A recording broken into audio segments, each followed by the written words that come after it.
আর সিরিয়ার মানুষদের কি যে দুর্ভোগ, কি যে দুর্দশা, এটা দেখার জন্য শুধু আল্লাহই আছেন, আমরা কেউই নাই। এটা দেখার জন্য শুধু আল্লাহ আছেন, আর কেউ নাই পাশে। এই 12-14 বছরের যুদ্ধ বিগ্রহে যা হয়েছে সিরিয়ার অবস্থা, ওইটাকে খেলার মাঠ পেয়েছে পশ্চিমারা। এই মাঠের মধ্যে তুরস্কও ঢুকে গিয়েছিল, এটাও একটা শাস্তি হতে পারে।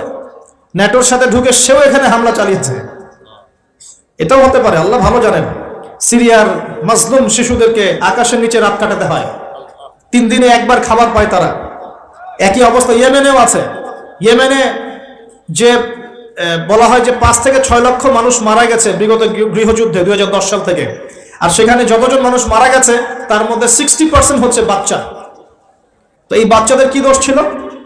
তারা কি জানতো শিয়া কাকে বলে, সুন্নি কাকে বলে? তারা কি জানে দুনিয়া কি, আখিরাত কি? তারা কি জানে কোনটা হক কোনটা বাতিল? তারা তো জানে যে মায়ের বুকের দুধ খেতে হয়, দুধের বাচ্চাগুলো দুধ পায় না, মায়েরা দুধ দিতে পারে না, খাবার নাই, দুর্ভিক্ষ। এই সংকটের জন্য কে দায়ী? আল্লাহ না মানুষ? কে দায়ী? যাহারাল ফাসাদু ফিল বাররি ওয়াল বাহরি বিমা কাসাবাত আইদিন নাস। আল্লাহ পাক বলছেন জলে স্থলে যে বিপর্যয়গুলো ছড়িয়ে পড়েছে এগুলো মানুষের হাতের কামাই। কার হাতের কামাই? মানুষের হাতের কামাই। একই অবস্থা ইরাকেও ছিল, মনে আছে?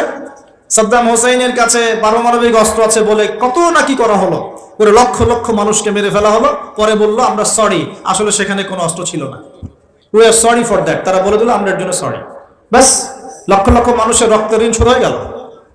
আবু গারিব নামে একটা কারাগার ছিল, এখনো আছে। ওই কারাগারের মধ্যে মুসলিমদেরকে ঢুকিয়ে যে নির্মম নির্যাতন করা হতো আপনারা জানেন না। পাকিস্তানের একজন ডক্টর মহিলা, ওই যে উনি নিউরো মেডিসিন ডক্টর আফিয়া, উনাকে মনে হয় 10 থেকে 12 বছর ধরে এখানে নির্যাতন করা হয়েছে।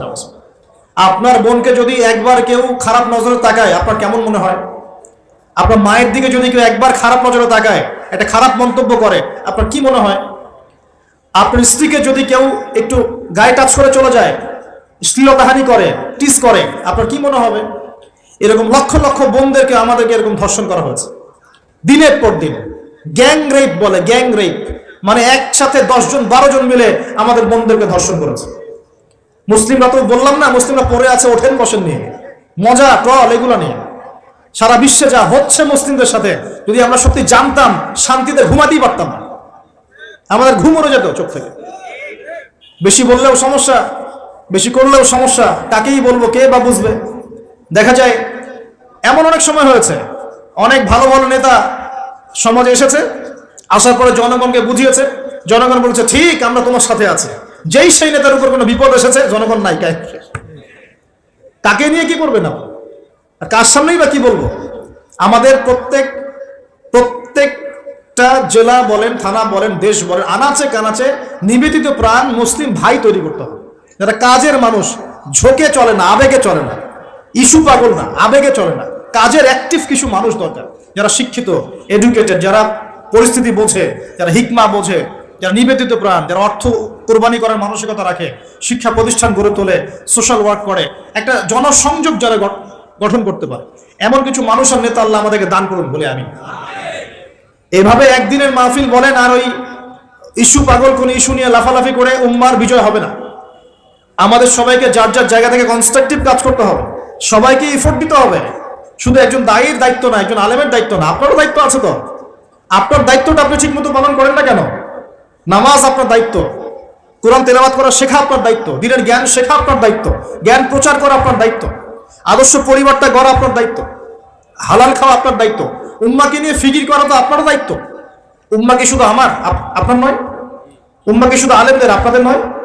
তাহলে আমরা কি সবাই শুধু কয়েকজন মানুষের ঘাড়ে দায়িত্ব চাপিয়ে দিয়ে চলে যাব? এই সমস্যা হচ্ছে আমাদের সমাজে।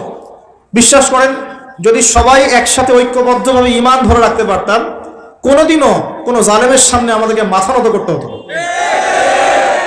আমাদের মধ্যে ঐক্য নাই। তো বাস্তবতা হচ্ছে এটা, আমাদের মধ্যে কোনো ঐক্য নাই। যেটা আছে সেটা প্রয়োজনের তুলনায় নিতান্তই অল্প। এক ভাইকে মারলে আরেক ভাই মিষ্টি বিতরণ করে, একজনের উপর জুলুম আসলে আরেকজন খুশি হয়, মিলাদ দেয়। একজনকে সামান্য একটা ইস্যু থাকার না থাক, ইস্যু থাকলে তো কথাই নাই, না থাকলেও জোর করে টেনে বের করবে, করার পরে সারা দেশে একদম মান সম্মান হানি না করলে ঘুম হয় না। এই হলো অবস্থা আমাদের। তো এরা কি মনে করছে যে বিপদ আপদ শুধু এক শ্রেণীর মানুষের উপরেই আসবে? জি না। যখন আল্লাহ পাকের আযাব আসে, দেখলেন না, আল্লাহর যখন আযাব আসে তখন ভালো খারাপ কারো উপর কাউকে আল্লাহ পাক ছাড়বেন না, সবগুলোকে ধ্বংস করবেন ইনশাআল্লাহ। আল্লাহ পাক সূরা কোরআনেও বলেছেন ওয়াত্তাকু ফিতনাতান লা তুসিবান্নাল্লাযীনা যালামু মিনকুম খাসসা, তোমরা সেই ফিতনাকে ভয় করো, আল্লাহর সেই পরীক্ষাকে ভয় করো যা শুধু জালেমদের উপর খাস করে আসবে না, সবার উপরে আসবে। যদি আসমানি গজব জমিনের বালা আসে, শুধুমাত্র খারাপ ব্যক্তিদেরকে দেখে আসবে না, বরং সবার উপরেই চলে আসবে। আল্লাহ পাক আমাদেরকে বোঝার তৌফিক দান করুন। নবী সাল্লাল্লাহু আলাইহি ওয়াসাল্লাম একদিন ঘুম থেকে উঠে বলছেন লা ইলাহা ইল্লাল্লাহ লা ইলাহা ইল্লাল্লাহ ওয়াইলুল লিল আরাব মিন শাররি ক্বাদ ইখতারাব। তখন যায়েনাব বিনতে জাহাশ রাদিয়াল্লাহু আনহা বলছেন ইয়া রাসূলুল্লাহ আনুহলিকু ওয়া ফিনা সালিহুন, আমাদের মধ্যে সৎ মানুষ থাকা সত্ত্বেও কি আমরা ধ্বংস হয়ে যাব? তখন নবীজি বলছেন নাম, অবশ্যই ধ্বংস হবে। ইযা কাসরাতুল খাবাস, যখন অশ্লীলতা ছড়িয়ে পড়বে তখন আলেম জালেম সব ধ্বংস হয়ে যাবে। আল্লাহ পাক আমাদের সবাইকে হেফাজত করুন বলি আমিন। সামাজিক প্রতিরোধ গড়ে তোলেন, অন্যায়ের বিরুদ্ধে প্রতিবাদ করা শিখেন, সৎ কাজে আদেশ করেন, অন্যায় কাজে নিষেধ করেন, নিজের ব্যক্তিত্ব বজায় রাখেন, ইসলামকে হাসি ঠাট্টার পাত্র বানাবেন না, যার যার দায়িত্ব তার তার জায়গা থেকে পালন করেন। আপোষের মধ্যে অনেক রকম মতভেদ থাকতে পারে, সমস্ত মতভেদ ভুলেও আমরা এক জাতি ইনশাআল্লাহ, সমস্ত মতভেদ ভুলে আমরা এক জাতি ইনশাআল্লাহ। মনে করেন আমি সঠিক বিষয়ের উপর ছিলাম, সঠিক বিষয় থাকার পরেও মানুষ আমাকে খুব গালিগালাজ করলো, তারপরেও যারা আমাকে গালিগালাজ করেছে উম্মার ঐক্যের স্বার্থে তাদের সাথে বসতেও রাজি আছে ইনশাআল্লাহ। এরকম মানসিকতা থাকতে হবে, উম্মার ঐক্যের স্বার্থে, উম্মার কল্যাণের স্বার্থে। যে আপনাকে থাপ্পড় দিয়েছে ওর সাথেও চলতে হবে আপনাকে, কারণ উম্মা সবচেয়ে বড় বিষয়, আমার ব্যক্তির স্বার্থ বড় বিষয় না। কখনো কখনো বৃহত্তর স্বার্থে ক্ষুদ্রতর স্বার্থ বিসর্জন দিতে হয়। প্রিয় ভাইরা, এটা দাজ্জালীয় একটা সভ্যতার যুগ চলছে এখন, এই ফিতনাগুলো সব ঘরে ঘরে। এখন এখান থেকে যুবক ভাইদেরকে একটু বোঝাই, প্লিজ আমার দিকে দেখেন। দাজ্জাল খুব ভালো করেই জানে যে তার এই বিশ্ব শাসনের পথে বাধা হচ্ছে মুসলিমরা, কারা? আর সে খুব ভালো করেই জানে মুসলিমদের মধ্যে সবচেয়ে বেশি বাধা হচ্ছে যুব সমাজ। যদি যুব সমাজ আল্লাহর ঈমান এবং রাসূল সাল্লাল্লাহু আলাইহি ওয়াসাল্লামের আমল এই দুটোকে নিয়ে যদি তারা পথ চলতে পারে, তাহলে তাদেরকে প্রতিহত করা এত সহজ নয়। এটা কিন্তু দাজ্জাল খুব ভালো করেই জানে, ঠিক এই, এবং তার অনুসারীরাও খুব ভালো করে জানে। এই কারণেই যুবকদেরকে আল্লাহর রাস্তা থেকে সরিয়ে ফেলার জন্য দাজ্জাল এবং তার অনুসারীরা কিছু ফাঁদ দিয়েছে আপনাকে, ট্র্যাপ। যুবক ভাই একটু ভালো করে শোনেন। প্রথম ট্র্যাপটা আপনাকে দিয়েছে, আপনাকে দুনিয়াতে আসার যে জীবনের লক্ষ্য উদ্দেশ্য, আল্লাহর ইবাদত করা, আল্লাহর দ্বীন প্রতিষ্ঠা করা, জান্নাতে যাওয়া, এখান থেকে সরিয়ে দিয়ে দুনিয়ার প্রতি মহব্বত দিয়ে দিয়েছে আপনার ভিতর, দুনিয়া আসক্তি আপনার মধ্যে দিয়ে দিয়েছে। সারাদিন চিন্তা, একটা চাকরি, একটা ব্যবসা, একটা বাড়ি, একটা গাড়ি, একটা স্ট্যাটাস, অলওয়েজ এই ফিকিরটা, এটাকে আমরা ইংরেজিতে বলি ম্যাটেরিয়ালিজম বা বস্তুবাদিতা। এই বস্তুবাদিতা আপনার মধ্যে ঢুকিয়ে দেওয়া হয়েছে। খুব সতর্ক থাকবেন, 1 নাম্বার। 2, আপনার সামনে নারীকে সহজলভ্য করে দেওয়া হয়েছে। মেয়ে নারী, এই নারী জাতিকে আপনার সামনে সহজলভ্য করে দেওয়া হয়েছে। অনলাইন অফলাইন যেখানেই যাবেন নগ্ন নারীকে আপনি সামনেই পাবেন। মাত্র 1000-1500 টাকা দিয়ে মানুষ জেনা করতে পারে, এখন রাত কাটাতে পারে, কেউ বাধা দেওয়ার নাই। কিন্তু যদি হালাল ভাবে বিয়ে করতে চান, পদে পদে বাধা পাবেন, আপনি পাবেন না? হালাল ভাবে বিয়ে করতে চাইলে পদে পদে বাধা পাচ্ছেন, কিন্তু জেনা করতে গেলে আপনাকে কেউ বাধা দিচ্ছে না।